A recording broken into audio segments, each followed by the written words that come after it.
Good afternoon. I don't really need to introduce myself because he did such a good job, but like he said, we've had some really good speeches today, about the logistics of your event, the health and safety, and this is just kind of the last piece in the puzzle to make sure people actually come to your event. Why use traditional media? And when I say traditional media, I mean, your local paper, your local radio station and their corresponding websites. We're constantly hearing about how people get their information from the social media. And while that's obviously very important, we're very lucky in this country that we have such a diverse and vast network of really strong local outlets, and we need to be utilizing that network. I think still 2.2 million Irish adults tune into their local radio stations every weekday, so it's still a very strong network that we need to be looking at. So obviously they reach a broad audience, they're credible outlets, they know their communities that they serve, and they're trusted by their communities for local events.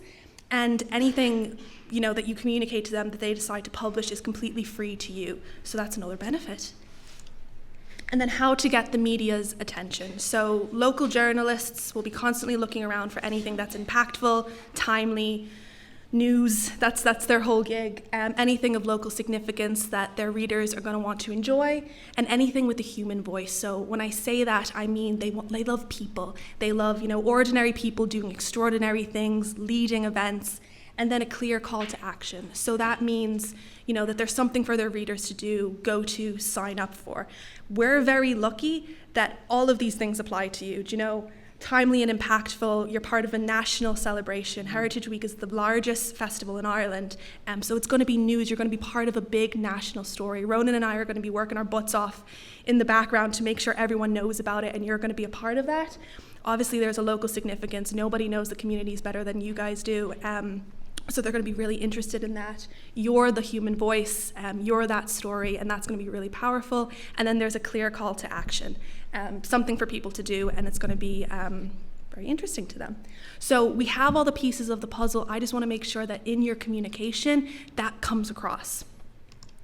So what's important to do, and something I always do before I communicate anything, is to get my message down. What am I communicating? What do I need to talk about? It's going to work as a checklist, and you can just pull this in all your communication, kind of like a building block, when you write your press release, when you write anything on social media. So when describing your event, use accessible language. The simpler, the better. You don't want to get caught up in the jargon. And then, speak to your audience. We're very lucky that Heritage Week is for everybody, so you don't need to be intimidated by that. It's for everyone, it's inclusive, it's free in many cases, and it's fun. Get that across. And then any newsworthy elements. So is this the 10th year that you're running your event? Did you have the biggest turnout ever last year? Something like that is going to catch a journalist's attention. And even if you don't have that, like I said, you're part of a national story, so that's going to be your newsworthy element. So we have our story. Now we need to figure out how to craft a press release. And a press release is a written notification to the media, and they use that to build a piece. So they might take it verbatim, they might put it into a larger piece about local events, but that's how we communicate to the media. All press releases in the first paragraph or two have the 5 key W's. So that's the who, what, the when, the where, and the why. That's going to help journalists get the information very quickly. And I have a sample, so we can go through that soon. And then other elements to include are headlines that grab attention, supporting quotes. So that's from yourself, someone else from your organization. That's that human voice, personally inviting someone to the event and telling them what to expect. It's just going to add a little bit of color. And then any supporting information. So information that might not necessarily serve our 5 W's, but will add a bit of color and pique some interest. And then it's really important at the end to include your contact details in case they have a question or they want to call you in for an interview, just to make sure you have that. So let's look at this in action. I don't know, we can see that pretty well. So this is a sample press release that I did up for Dublin Castle, part of Heritage Week. If there's anyone here from Dublin Castle, you guys can have this for free. So I'll just read this very quickly. As part of Heritage Week 2025, one of Ireland's most iconic sites, Dublin Castle, will host a special after-hours event on Saturday, August 16th, titled Echoes Beneath the Earth, Secrets of the Castle Grounds. This unique event invites visitors to explore the hidden layers of history beneath Dublin Castle, from its Viking foundations to its role as the seat of British rule to the present day. So if we look at our 5 W's, right, we have our who, Dublin Castle and Heritage Council. We have the what, Echoes Beneath the Earth. We have the when, 16th of August, Heritage Week. We have the where, Dublin Castle, and the why, to explore the history. And then we can also see that we have our attention-grabbing headline. We have our additional details. We have the quote from myself, who's representing Dublin Castle. I work there now. We have our call to action, our website that people can go to, and our content details. There's no hard and fast rule in terms of writing your press release, but a journalist will be relatively familiar with this format, so they'd be able to look at it quickly and know what the story is. In terms of the logistics of putting it in an email, you're going to want to have your title as the subject. Copy it in the body of the email. Journalists, like all of us, are very time poor, and they're not going to want to click on an attachment. So just put it in the body of the email, and then if you're approaching multiple journalists, BCC them. Don't CC, they want to think that they are receiving this exclusively, that it's just for them. So to make sure you BCC, and if you're contacting a specific journalist, maybe do a quick note at the top saying, hey, I know you'd be really interested in this. Anything that personalizes it is really important, and it's always a good idea to include the date at the top. And then also something that I think is important, that you can see kind of my messages coming through. So I have my event that's mentioned, but then I also have the wider elements of National Heritage Week. You know, it's its 25th year. Again, it's Ireland's largest festival. That's going to be a news story, and that's going to feed us into that national narrative. And that's really important to include in your press release. You should be getting these slides, so if you want to take any of these elements, feel free to. So we have our press release. Now we have to find the appropriate media contact. We're actually very lucky again in this country that if you know where to look, you can find media really, really easily. So the first element is to read your local paper. I don't know if anyone reads it often, but if you look normally within the cover page, there'll be a list of contacts and their editorial team. And then just use outlet websites as well. The contact section as well should have a list of editorial contacts. So I have some examples here. I have the Meath Chronicle website. So you can see, again, their entire editorial team. The Drogheda Independent, that's the inside page. And then Limerick Today with Joe Nass. He has his little contact detail right there. Now, these are best practice. It's going to vary so much throughout the country. Not everyone's going to be as good as putting their contact on. But, you know, local news teams are relatively small. So if you send it just, news at Meath Chronicle up there, the right person's going to get it. And I just want to stress local radio. If you're not comfortable, I'm not saying you need to go on and do an interview with Joe, but still send it on because they might speak about it, and that would be a massive benefit.